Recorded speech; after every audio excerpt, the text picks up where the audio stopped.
Hola a todos, soy la doctora Adriana Villalobos, médico egresada de la Universidad Libre de Barranquilla y estaré con ustedes en esto que se llama Atención Integral de Víctimas de Violencia Sexual y de Género.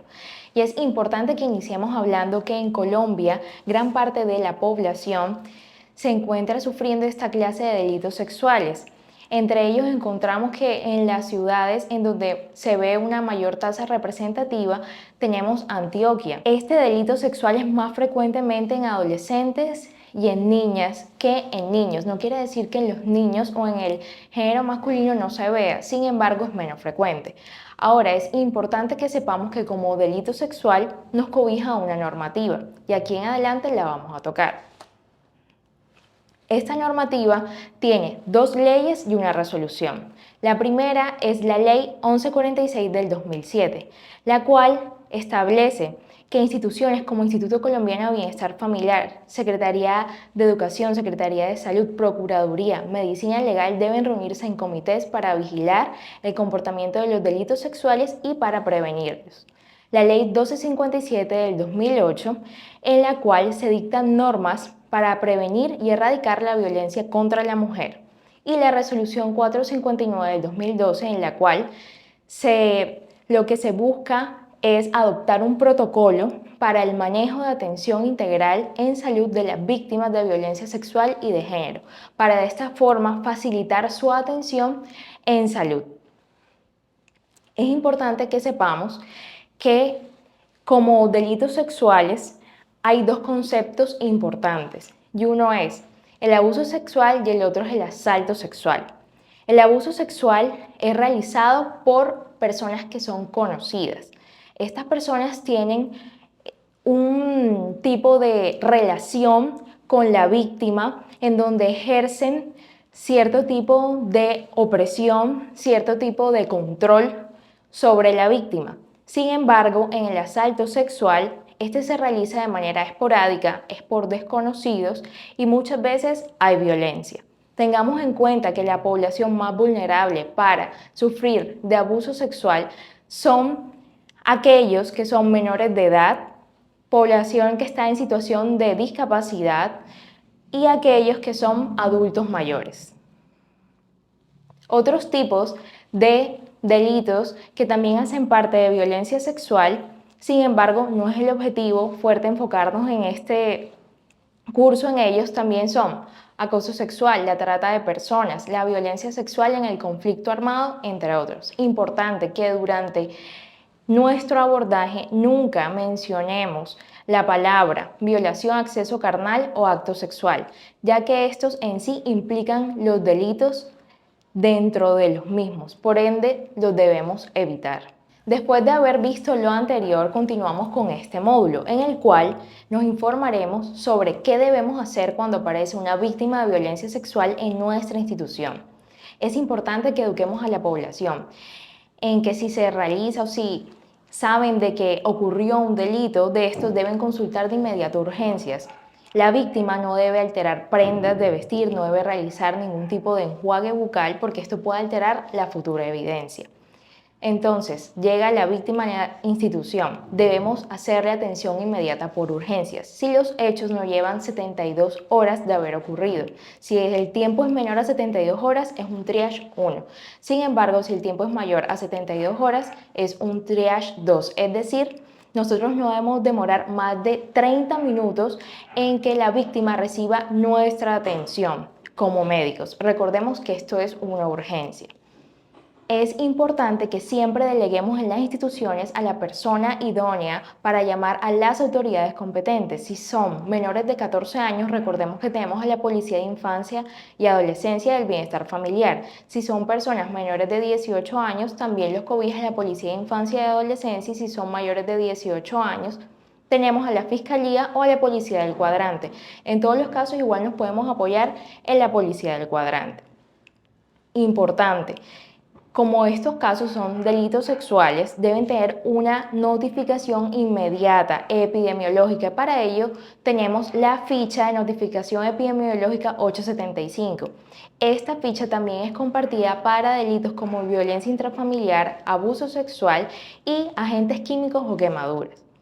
Al recibir al paciente debemos realizar lo siguiente, lo que yo llamo la terminología AMAR. Es decir, este acróstico vamos a eliminar la M y vamos a quedarnos con las dos A y la R. La primera A es de atención en salud mental. La segunda A es de aplicación de profilaxis posexposición. Y la tercera A es de recolectar la evidencia médico-legal.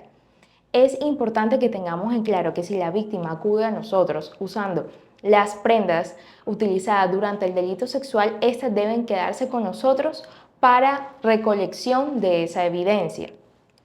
Debemos tener en cuenta que este abordaje debe ser integral y multidisciplinario, es decir, debemos contar con médico, odontólogo, una trabajadora social y un psicólogo. Debe ser siempre brindando un espacio adecuado en un consultorio que cuente con todo lo que necesitamos para el abordaje de la víctima. Es importante que sepamos que como médicos debemos hacer una entrevista, una anamnesis y un buen examen físico, y a continuación hablaremos de ello. Iniciando por la anamnesis, es importante que tengamos en cuenta que primero debemos explicarle a nuestro paciente qué es lo que vamos a realizar de una forma clara y entendible. Luego se pasará a firmar el consentimiento informado. No se realiza examen físico, sino se firma antes un consentimiento informado. Si es un paciente que es menor de edad, entonces ese consentimiento informado lo firmará el tutor, el adulto responsable, y el menor de edad firmará el asentimiento informado en donde queda constancia de que realmente permite la valoración y la realización del examen físico o no la permite. Es importante que realicemos un tipo de preguntas que sean abiertas, que sean claras, que el paciente pueda entender de forma fácil. No debemos afirmar nada ni tampoco nuestras preguntas deben influenciar la respuesta del paciente. Ahora, ¿qué debe llevar nuestra historia clínica? Nuestra historia clínica debe llevar todo el relato del paciente. Esto quiere decir que si el paciente nos da información o la víctima nos da información del agresor, nosotros debemos colocarle la historia clínica. Recordemos que esto es un documento que va a ser revisado por una autoridad judicial para llevar a la posible captura o para ayudar a la posible captura de ese agresor o para colaborar en un proceso judicial. ¿Qué pasa si la víctima es mujer? ¿Qué datos debemos tener en cuenta? Bueno, debemos tener en cuenta y preguntarle fecha de última menstruación. Además, si está o no utilizando métodos anticonceptivos. Y por último, si en esa semana ha tenido relaciones sexuales de manera voluntaria. Todo esto es importante, indagarlo y dejarlo claro. Algo que es importante recordar es que la historia clínica en estos casos tiene su formato especial dado por la resolución 429 del 2012. Ahora, continuando con el examen físico, ¿qué debemos tener en cuenta? 1. El examen mental, en donde vamos a evaluar la conciencia, la memoria del paciente, el lenguaje no verbal. Es importante tener esto en cuenta. 2. Vamos a valorar la edad clínica del paciente. Sin embargo, si el paciente porta el documento de identidad, este prima por encima de la edad clínica. Entonces nos quedaremos con el dato del documento de identidad del paciente. ¿Qué más vamos a abordar? Si hay embarazo o no hay embarazo. Si vemos signos clínicos de embarazo, debemos anotar las semanas y también traducirlo a los meses con los que está cursando. Debemos valorar si hay embriaguez. Recordemos que aquí no solo estamos valorando el alcohol, sino toda sustancia que genera alteración del estado mental, ya sea por una sustancia específica como el alcohol o por alguna otra sustancia. En este caso, en caso de determinar alcohol, vamos a valorar los grados. Grado 1, 2, 3 debemos especificarlo. Y es importante el tiempo. Si es un tiempo menor a 24 horas, vamos a tomar muestra en sangre. Pero si es mayor a 24 horas hasta 96 horas, aquí tomaremos muestra en orina para investigar si hay psicofármacos. ¿Por qué? Porque ya el alcohol se ha eliminado a través de la vía renal. Otro ítem importante a evaluar son las lesiones personales, en la cual debemos averiguar e indagar el mecanismo, si hay secuelas o no, y la incapacidad. Todo esto debemos colocarlo en la historia clínica. El examen físico genital. importantísimo. Y aquí hay que hacer una diferenciación entre los genitales masculinos y femeninos. Y en esto empiezo. Si es mujer, si la víctima es mujer, es importante tener en cuenta que tenemos dos métodos. Uno, la maniobra de las riendas, en la cual se van a coger los dedos pulgar y los dedos índices y se va a hacer una atracción de los labios mayores con la cual se busca mirar la forma del himen. Esto se hace solo en pacientes que hayan pasado ya la etapa de pubertad, es decir, se hayan desarrollado. Sin embargo, las pacientes que sean menores de edad o más bien que no se hayan desarrollado, no se debe hacer este tipo de maniobra, sino la separación de los labios. ¿Qué vamos a buscar? Las características del himen, como forma, la integridad y la elasticidad. El himen puede ser íntegro o no íntegro. Si es íntegro puede ser elástico o no elástico. Y si es no íntegro puede presentar desgarros que pueden ser recientes, antiguos o desgarros múltiples. Y esto lo seguiremos abordando en el próximo video. Es importante que anotemos como médicos en la historia clínica, recordando que esto va a ser de apoyo para un proceso judicial y que va a ser revisado por una autoridad judicial, lo que nosotros podemos observar. Es decir, un ejemplo, si el himen es íntegro y es elástico, es decir, puede permitir el paso del miembro viril sin presencia de desgarro. O si el himen es íntegro y es no elástico, no hay presencia de desgarro. Esto debe quedar consolidado. Si hay desgarros recientes o antiguos, un desgarro reciente nos sugiere que clínicamente el tiempo en el que ocurrió es menor a 10 días y un desgarro antiguo nos refiere que clínicamente o nos sugiere que el tiempo en el que ocurrió es mayor a 10 días. Los desgarros múltiples por lo general cursan con carúnculas mirtiformes. Estas son una especie de puntos que están alrededor, con los cuales identificamos que posiblemente esa mujer ha pasado por al menos un parto vaginal. Ahora, a nivel genital masculino, importante, mirar si hay alteraciones o no hay alteraciones y si estas alteraciones son recientes o antiguas. Y a nivel del área genital, tanto en hombres como en mujeres, debemos identificar si hay lesiones, si estas son recientes o antiguas, pero ¿qué vamos a valorar en caso de ser reciente o antiguo? Si son recientes, vamos a ver fisuras, edemas, mientras si son antiguas, lo que vamos a valorar son hipotonías o borramiento de pies que sugieren que hay maniobras sexuales de tipo crónica, que han habido maniobras sexuales de tipo crónica. Continuando con nuestro módulo, es importante valorar si hay enfermedad de transmisión sexual. Según lo relatado por la paciente o el paciente, es importante que miremos si este tipo de enfermedad de transmisión sexual, según su periodo de incubación, guardan algún tipo de relación. Por ello, debemos enviar las pruebas indicadas en estos casos, que realmente son 4 principales: de virus de inmunodeficiencia o VIH. Está también la prueba rápida para sífilis, hepatitis B y hepatitis C. Estas son las 4 principales que debemos realizar. Siempre es importante recordar que para realización de la prueba de VIH debemos tener o necesitar... Ay, no, me enredé. Luego de haber valorado y haber hecho todo esto el examen físico, es importante descartar enfermedad. Luego de haber valorado todo esto el examen físico, también es importante descartar lo que son las enfermedades de transmisión sexual, como son las 4 principales: VIH, hepatitis B y C y sífilis. Importante realizar estas pruebas. Recordemos que para la prueba de VIH necesitamos un consentimiento informado. Sin embargo, debemos descartar las enfermedades de transmisión sexual también, dependiendo de lo relatado por la víctima, mirar que este tipo de enfermedades de transmisión sexual guarden una relación con el relato y según el periodo de incubación. Un ejemplo, si vemos verrugas genitales, lo más frecuente, lo más común es que estas no se den de un día para otro, al tercer o quinto día, sino que ya la paciente haya venido cursando siquiera con esto hace aproximadamente 3 meses. Entonces no guardaría relación con un relato de hace 2 días. Por ejemplo, Además, debemos asegurar también la profilaxis post-exposición. Todo esto está en los kits. Recordemos que nos dan un kit que contiene dos partes. Uno es la parte del kit médico legal y el otro es la de profilaxis post-exposición.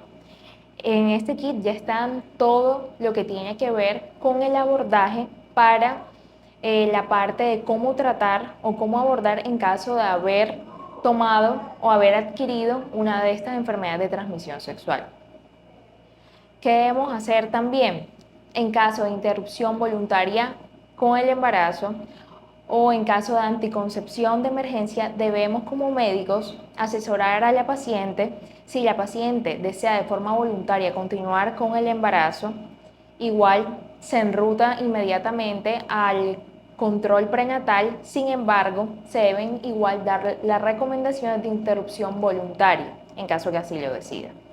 Y hasta aquí llega nuestro módulo 2. Resaltemos que nuestro examen físico debe quedar claro si el paciente o la víctima tiene la edad clínica, si es menor de edad, si tiene o no presencia de lesiones personales, si presenta o no enfermedades de transmisión sexual, si está en estado de embarazo o no. Recordemos que estos son agravantes punitivos, es decir, que si la víctima llega a tener alguno de estos ítems, estos van a aumentar la pena del agresor. Por eso nunca se nos debe pasar de escribirlo de manera detallada en la historia clínica. Recordemos que debe quedar todo lo más uniforme y concluso posible para la autoridad que lo va a revisar. Continuando con nuestro módulo 3, tenemos el modelo de atención integral parte 2, en la cual miraremos todo lo que son los primeros auxilios psicológicos y las atenciones especializadas, que es lo que nos compete. Los primeros auxilios psicológicos los brindamos nosotros como médicos generales en las áreas de urgencia. Sin embargo, recordemos que esto no reemplaza ningún tipo de atención especializada en salud mental. ¿Qué debemos hacer con nosotros? Orientar y acompañar a la víctima durante todo este proceso. Llevar y promover a la desculpabilidad. Además, debemos activar rutas de protección. Decirle a la paciente o al paciente cuáles son sus derechos en estos casos puntuales. Todo esto debe hacerse bajo el respeto, la confidencialidad y bajo un trato digno y humano. Si el paciente, si la víctima no quiere hablar de los hechos, no debemos tampoco presionarlo para que hable si no se siente cómodo. Y siempre llevar a que la víctima y sus familiares se expresen mediante sus emociones y no mediante lo que están razonando en ese momento. La atención especializada, ¿quién la hace? ¿Un psicólogo clínico o la hace un psiquiatra, en caso de que lo amerite? Sin embargo, nosotros también podemos hacer remisiones dependiendo al relato de la víctima. Si requiere una remisión a infectología, la podemos hacer. En el caso de las mujeres que presentan desgarros, sangrados vaginales, podemos remitir a ginecología. Lo que siempre debemos tener en claro es que la víctima debe pasar por la valoración por un profesional en salud mental, también por un profesional especialista en interrupción voluntaria del embarazo en caso de que desee realizar este procedimiento, y por un personal profesional en asesoramiento y consejería pre y post VIH. Listo. Este módulo se llama vigilancia y... Espérate, busco la vigilancia epidemiológica y seguimiento. Continuando con nuestro módulo 4 de vigilancia epidemiológica y seguimiento, debemos dar continuidad a esto que ha iniciado en el área de urgencias, pero ahí pues no acaba todo. Debemos ser consecutivos. Recordemos que estos son hechos bastante fuertes, es un delito que tiene una repercusión grande a nivel psicológico de la paciente o del paciente e incluso en otras áreas. Por eso se debe hacer un seguimiento. Ese seguimiento inicia el primero a los 15 días, luego se debe hacer otro seguimiento al mes, luego se debe hacer otro seguimiento a los 3 meses, sigue a los 6 meses y luego a los 12 meses. Como lo vemos en las diapositivas. Sin embargo, a pesar de realizar los seguimientos, es importante también tener en cuenta que la víctima no se debe ir sin antes darle todo lo que tiene que ver con la prevención y la promoción para los cuidados en salud sexual y reproductiva e incluso para la prevención de un embarazo y para la prevención de una futura victimización sexual. Entonces, repasando, importante tener clara la ruta de atención. Sin embargo, debemos contar con un portafolio en el cual tengamos un directorio de todas lo que son las entidades territoriales a las cuales debemos remitir las evidencias para hacerlo de la manera más oportuna posible.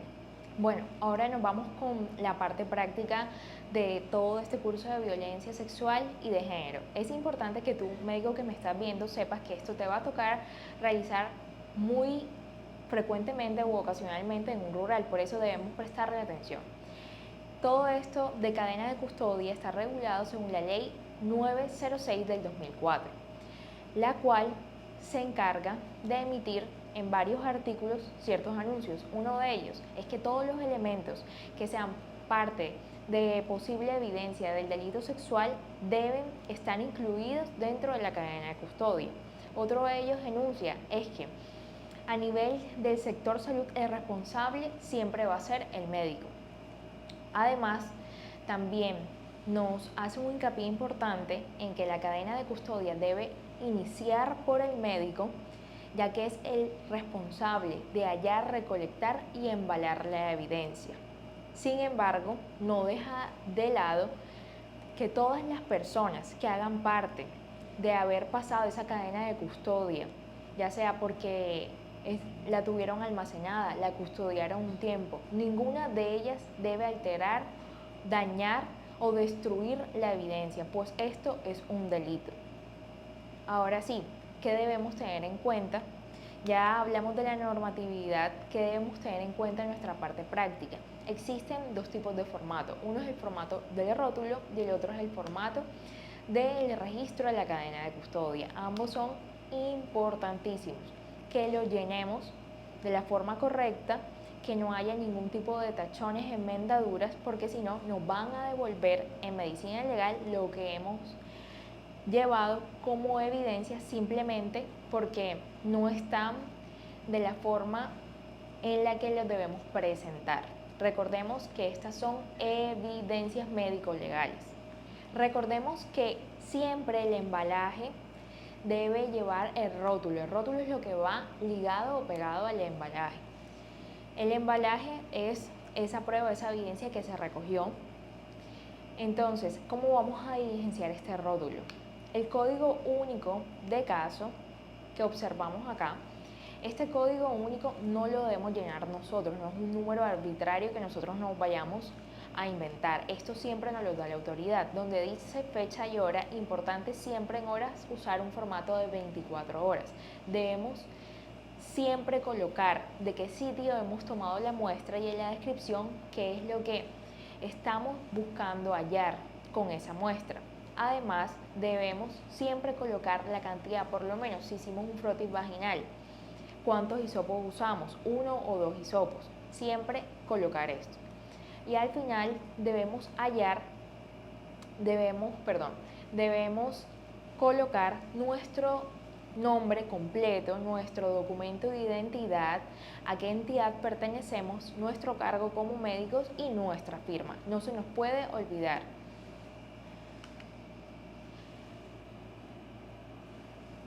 Y tenemos el formato de registro.